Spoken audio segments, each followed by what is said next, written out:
Can you guys guess who live in this country? Have you guys heard an ethnic minority called Rohingyas? I bet some of you heard of them before, but not sure who they exactly are. So let me briefly introduce you guys who Rohingyas are.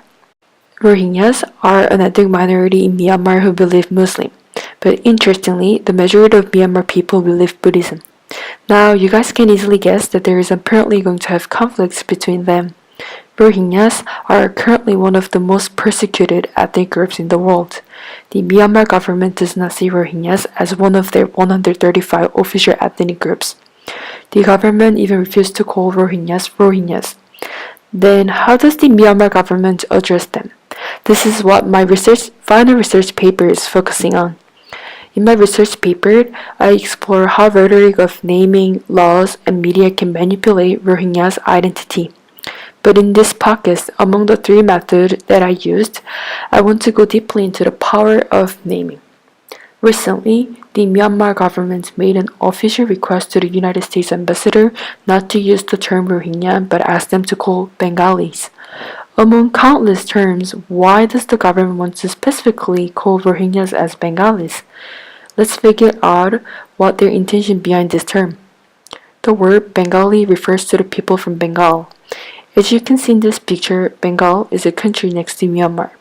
This is where the origin of Rohingya is from. Then why the Rohingya decided to come across Myanmar? To know the origin of Rohingyas, we have to explore the history of Rohingyas. Let's go back to the colonial era then. When the British colonized Myanmar, they need some minority who know the Myanmar's local cultures and politics so that the minority can control over Myanmar on behalf of the British. In this process, the British thought Rohingya is a well-qualified group since, first of all, they're a minority, and secondly, they know the locals very well. So the British encouraged Rohingyas to live in Myanmar with some incentive. Of course, lots of Rohingyas immigrated and started to control over Myanmar. In this process, Myanmar people not only lost their jobs by Rohingyas, but also they are oppressed by Rohingyas who represents the British instead. This is why Myanmar people began to have hatred towards Rohingyas. So, as you guys can easily guess, right after the independence from the British, Myanmar wants to take revenge on Rohingyas.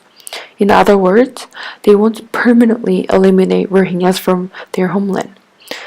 There are lots of things that the government enforced on Rohingyas, but the most significant action, the most interesting to me, is they refuse to address Rohingyas as Rohingyas, but want to call them Bengalis.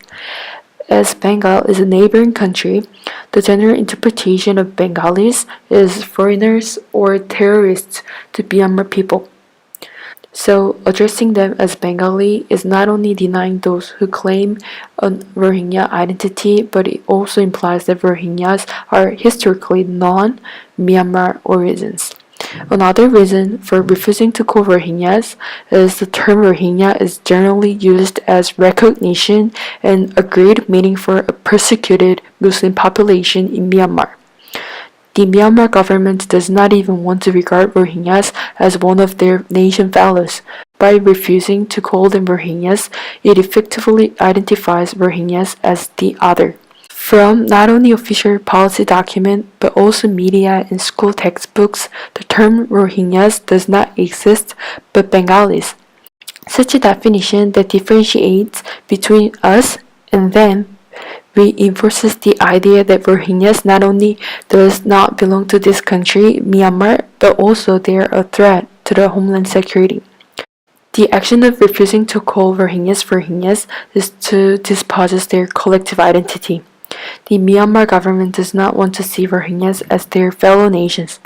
What's worse, Rohingyas' fundamental human rights are being violated.